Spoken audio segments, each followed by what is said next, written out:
Good evening to all of you. Hi, I am Priyanka. Welcome to my YouTube channel सूरज जस्त ख्वाबे मस्त। तो आज के मेरे इस ब्लॉग में मैं यूनिटी के बारे में आपसे कुछ कहना चाहती हूँ कि यूनिटी कब किसी इंसान में आ सकती है, किस तरह से हम किसी के बारे में कभी बुरा नहीं सोच सकते हैं और उसकी मेंटल स्टेज को अंडरस्टैंड कर सकते हैं।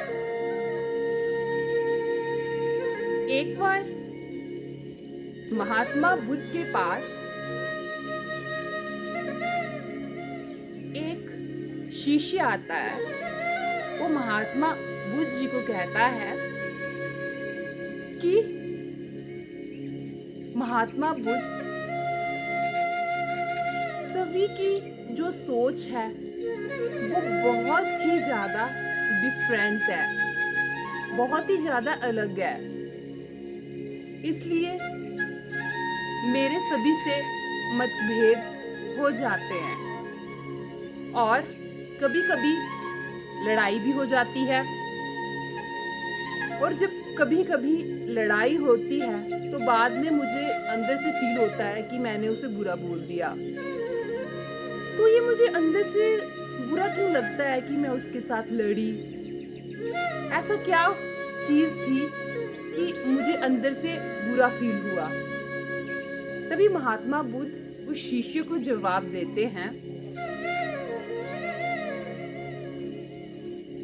कि जब एक पेड़ है, उसकी जितनी भी टहनियां हैं, तुमने देखा होगा कि जब पेड़ की टहनी को हम काटते हैं तो जो उसके आंसू होते हैं वो गोंद बनके बहने लग पड़ते हैं।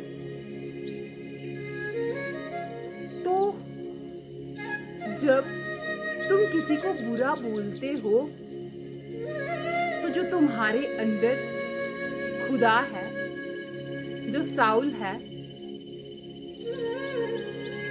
वो रोती है, क्योंकि आप सभी की मेंटालिटी, आप सभी की विचारधारा अलग अलग हो सकती है, बट जो आपकी साउल है, जो आपके अंदर खुदा बनकर निवास करती है, वो सभी की एक ही है। वो कभी डिफरेंट नहीं होगी, इसलिए तुम्हें दुख होता है।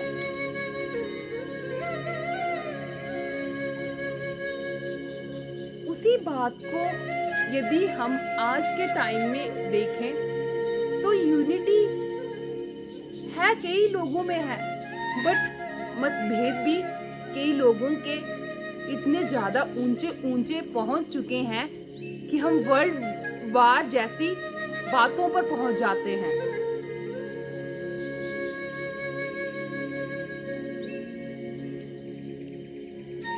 हमारे महाभारत युद्ध हुआ था। भगवान श्री कृष्ण, जिसे हम कृष्णम वंदे जगत गुरुम कहते हैं, उन्होंने कौरवों को कई बार समझाया कि ये युद्ध टल सकता है, तुम उसको रोक सकते हो। बट कौरवों ने उनकी एक भी नहीं मानी, क्योंकि उस टाइम जो कौरव थे वो माया के आगे विवश हो चुके थे। वही स्टेज हमारी भी है कि हम इस माया में, इन चीजों में इतने आसक्त हो चुके हैं कि हमें साउल के बारे में बिल्कुल याद ही नहीं है कि सभी में एक ही साउल है। गुरुवाणी में भी लिखा हुआ है एक ओमकार, सभी में एक ओमकार विराजमान है। पर यदि सब में एक ओमकार है, फिर लड़ाई क्यों होती है? हम चैनल्स देखते हैं, हम कई यूट्यूब चैनल्स भी देखते हैं, कई न्यूज़ चैनल भी देखते हैं जिसमें मतभेद जारी रहता है। तो उसका रीज़न ये होता है कि हम साउल पावर को अभी तक थोड़ा समझ नहीं पा रहे हैं। और जब हम इस साउल पावर को जान जाएंगे तो हमें कोई मतभेद ही नहीं रहेगा। गलती इसमें हमारी भी नहीं है, क्योंकि जब हम स्टडी करते हैं हम बड़ी बड़ी स्टडीज तक पहुंच जाते हैं, बहुत ही अच्छी बात है। डेवलपमेंट हो रही है, बहुत अच्छी बात है। और हर एक चीज आगे बढ़ रही है, बहुत अच्छी बात है। बट हमारा जो मानसिक स्तर है वो बहुत ही नीचे गिर चुका है कि हम जब भी सोचेंगे तो हम इस लेवल तक ही सोच पाते हैं। यदि हमने साउल लेवल तक पहुंचना है तो हमें उस ईश्वर को जानना होगा। जब हम उस ईश्वर को जान जाएंगे तो हमें कण कण में वही नजर आएगा, क्योंकि जब हमें कण कण में वही नजर आने लग पड़ा तो हमारा किसी से मतभेद ही नहीं रहेगा और ना हमारी किसी से कोई लड़ाई होगी, क्योंकि वो तो हर एक जगह पर है। वो इन पेड़ों में भी है, वो इन चिड़िया में भी है, वो इस धरती में भी है, वो इस आकाश में भी है। जब हम सभी में उस ईश्वर को देखने लग पड़े तो कोई मतभेद हमारे अंदर नहीं आएगा। और हम सर्वे भवन्तु सुखिनः, सर्वे सन्तु निरामयाः, सर्वे भद्राणि पश्यन्तु माँ कश्चित् दुःखभाग् भवेत् की कामना करने लग पड़ेंगे। हम एक दूसरे के बिना रह नहीं पाएंगे। हमें लगेगा कि यदि कोई पीछे छूट रहा है तो वो हमारा ही आत्मिक साथी है, जिसके पास हम यदि जाएंगे तो हमें ईश्वर के ही दर्शन होंगे।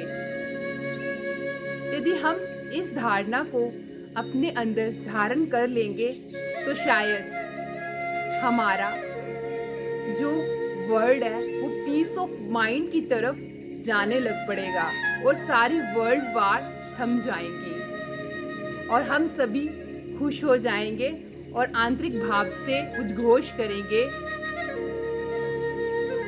वसुधैव कुटुंबकम अस्ति, कि पूरा विश्व हमारा घर है और उसमें रहने वाला हर एक प्राणी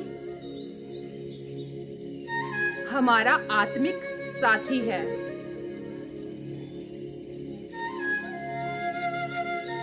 तो आज इस ब्लॉग को खत्म करने से पहले मैं आपको एक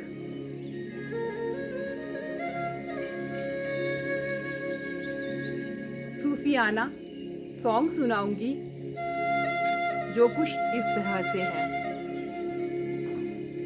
रब बंदे दी जात इक है,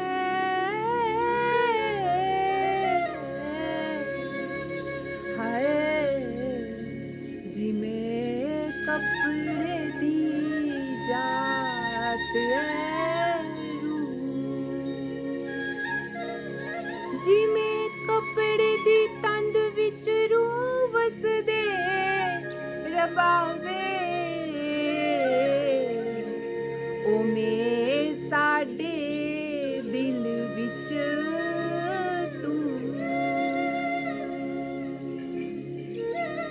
तू बसिया किसे नी दसिया रबा,